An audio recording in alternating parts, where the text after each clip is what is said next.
Cicero, Illinois, 1973. A steelworker named Mike Lefebvre sits across from an interviewer in his kitchen. The tape recorder is running. He is tired.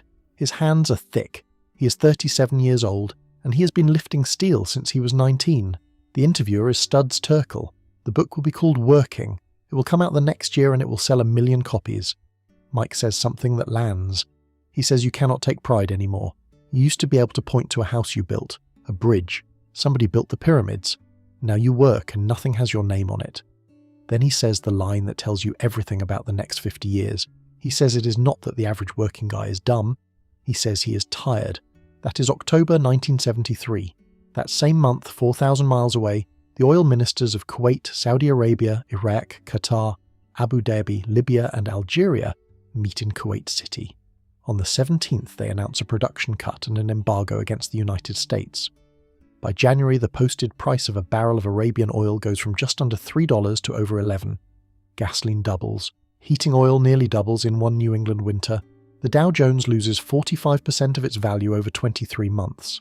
And Mike Lefebvre, the steelworker in Cicero who's already tired, is about to become the template for every paycheck-to-paycheck American alive today.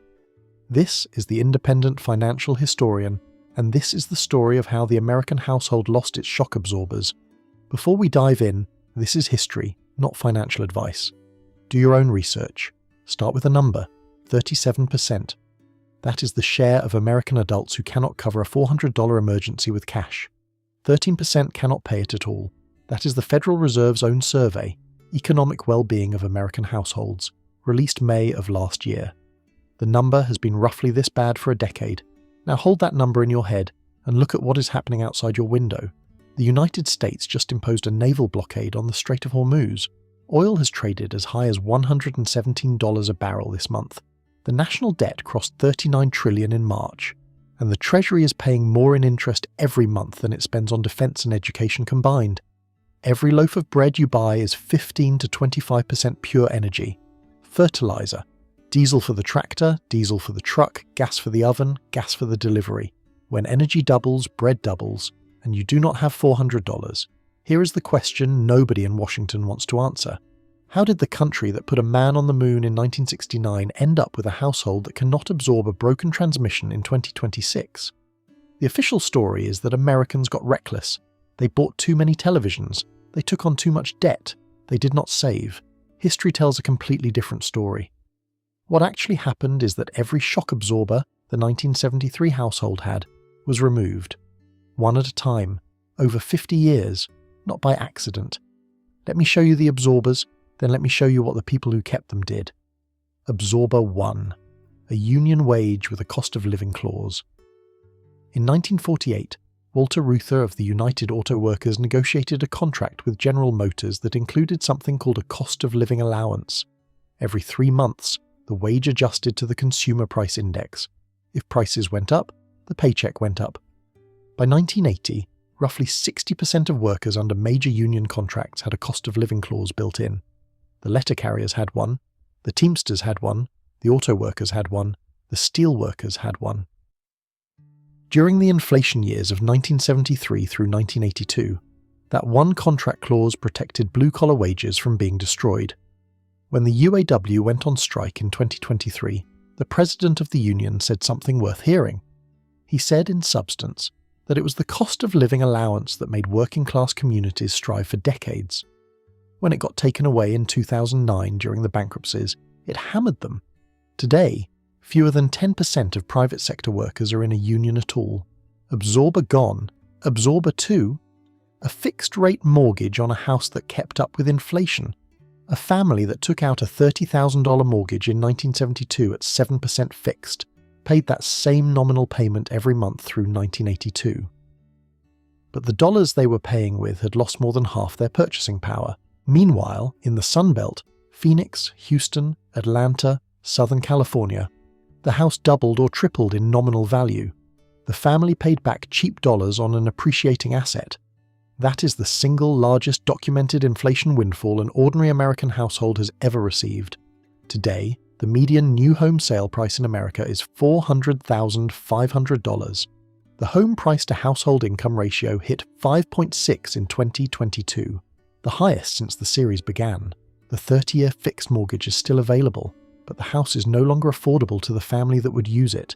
Absorber out of reach. Absorber 3. A pension the employer was legally required to fund. In 1975, 27 million American workers were in defined benefit pension plans. The employer promised a paycheck for life. The employer had to put real money aside for it. If the employer failed, the Pension Benefit Guaranty Corporation backstopped it. The law that required all of that was the Employee Retirement Income Security Act, signed on Labor Day, 1974. In 2023, the number of private sector workers in defined benefit plans was 11 million.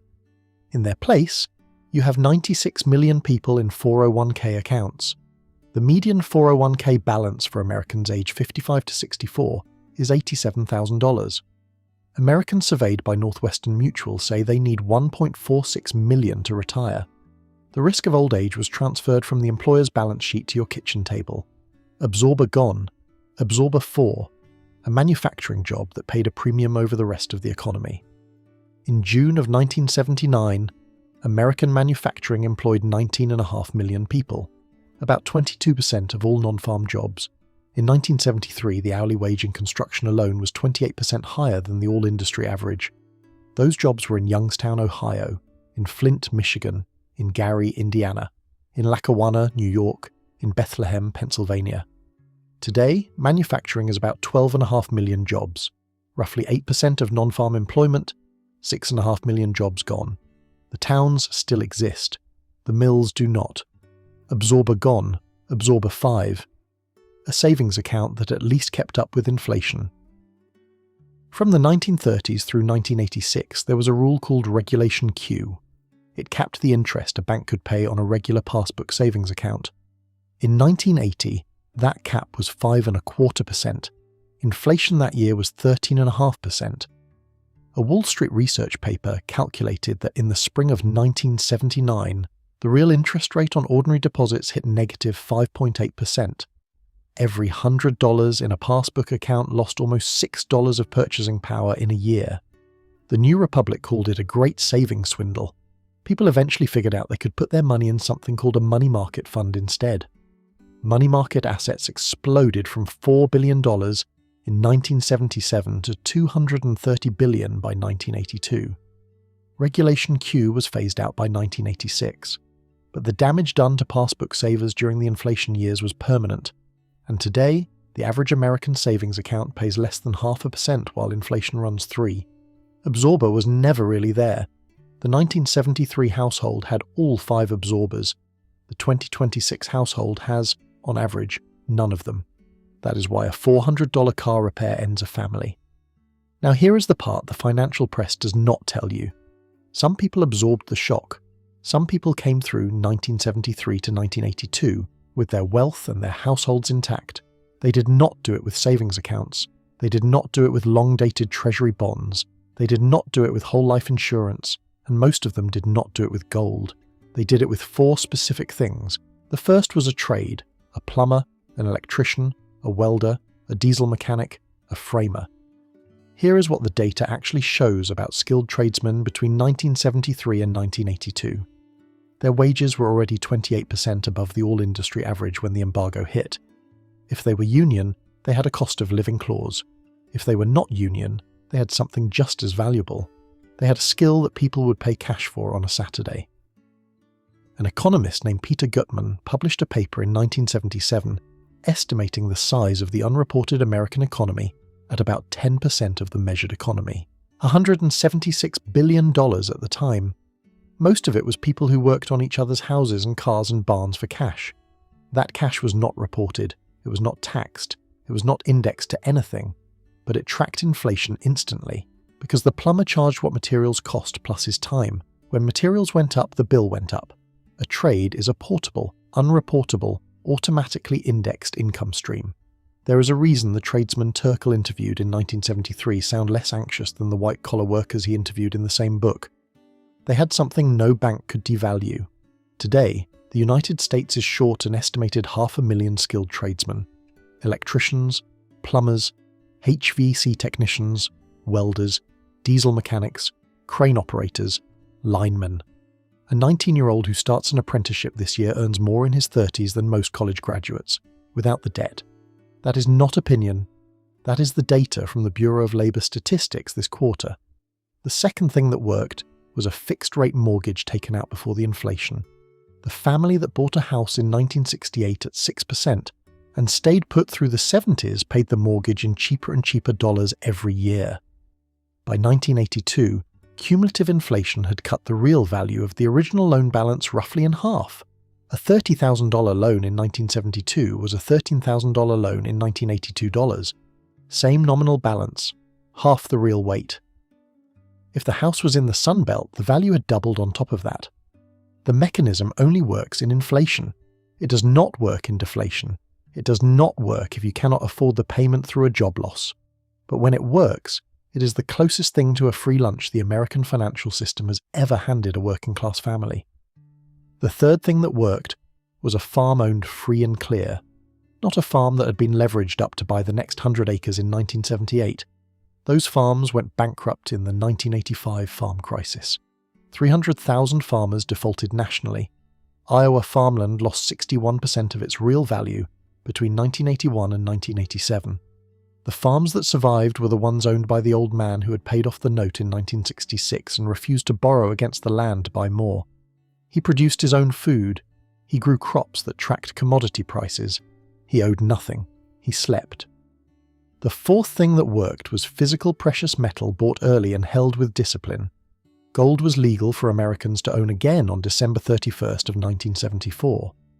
By January 21st of 1980, it had gone from $35 an ounce to $850. Silver went from around $6 in January of 79 to $49 by the Hunt Brothers corner in January of 80.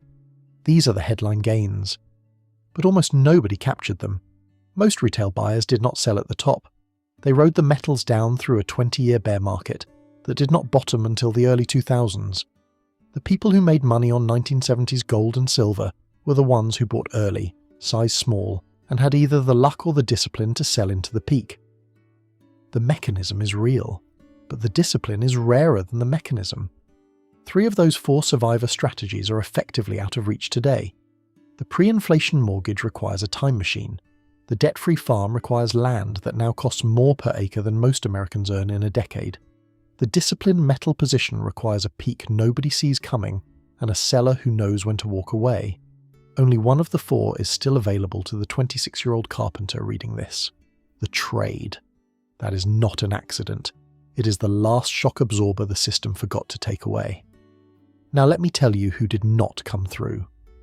The Franklin National Bank on Long Island collapsed in October of 1974 after an Italian financier named Michele Sindona drained tens of millions out of it, covering foreign exchange losses. It was the largest bank failure in American history at the time. The depositors were rescued by the Federal Deposit Insurance Corporation. But 5 of the 10 largest bank failures in American history up to that point happened between 1973 and 1976. The savers who bought certificates of deposit at passbook rates during those years watched inflation eat them alive. In 1979, 2 brothers in Fort Lauderdale named William and James Alderdice opened a company called the International Gold Bullion Exchange. They promised deep discounts on gold delivered in 3 to 4 months. They collected somewhere between $140 and $200 million from 23,000 customers. They never actually bought the gold. They used each new customer's money to cover the previous customer's delivery. When the gold price turned up in late 1982, the company collapsed. The bankruptcy was announced in March of 1983. William Alderdice was stabbed to death in his jail cell in 1984. His brother got 10 years. 23,000 families who were trying to escape inflation lost everything they had set aside. That same year, a similar scheme called Bullion Reserve of North America collapsed in Los Angeles. Another $60 million in customer losses. These were not greedy speculators. These were the kind of people you probably know. Working and middle-class Americans in their 50s and 60s who had seen what inflation was doing and were trying to protect their families. Then, the Rust Belt. On September 19th of 1977, the parent company of Youngstown Sheet and Tube met at the Pittsburgh airport on a Sunday and announced the closure of the Campbell Works the next morning. 5,000 workers laid off in one day. The town called it Black Monday. Over the next 5 years, Youngstown lost roughly 50,000 jobs. On June 25th of 1982, Bethlehem Steel announced that its Lackawanna, New York plant would shut down in 6 weeks. 10,000 direct layoffs, another 8,000 jobs in the surrounding Buffalo economy. On December 31st of 1983, Kaiser Steel shut its Fontana, California mill at 4 in the afternoon. 8,800 workers walked out that day. Their homes did not appreciate. Their pensions, where they had them, were cut. Their savings in passbook accounts lost purchasing power every year, and their skills, where they had them, were tied to an industry that was leaving the country. The tradesmen among them moved. The production workers mostly did not. That is the gap. Now let me tell you the part of the story that almost never gets told. The 1973 household was not saved by the government, not by Nixon's price controls, not by Ford's whip inflation. Now buttons, which even Alan Greenspan later described as unbelievably stupid. Not by Carter's crisis of confidence speech, not by the Federal Energy Office handing out rationing coupons. The households that came through because they had something the system did not give them and could not take away. A skill. A piece of paid-off land, a mortgage locked in before the storm, a handful of coins in a safe that no regulation could cap. The government saved the banks, the families saved themselves. Here is the closing insight. For 50 years, every time the American household has lost an absorber, it has been sold back to the same household as a product. The union contract disappeared. In its place came the side hustle. The employer pension disappeared. In its place came the 401k and the fee-charging advisor. The pre-inflation mortgage disappeared. In its place came the cash-out refinance, the home equity line, and now the 36-month auto loan stretched to 84. The manufacturing job disappeared. In its place came the gig app that takes 30% of the fare. The inflation-matching savings account disappeared. In its place came the annuity, the whole life policy, and the crypto exchange. Every substitute the system offered was a product with a fee attached, sold back to the family the system had just stripped. The $400 American is not reckless. She is a customer. The households that came through 1973 to 1982 were the ones who stopped being customers. They built their own shock absorbers, mostly with their own hands. Mike Lefebvre understood that in 1973, sitting in his kitchen in Cicero. He said the average working guy is not dumb. He's just tired of paying rent on things he used to own. Subscribe so you do not miss the next video.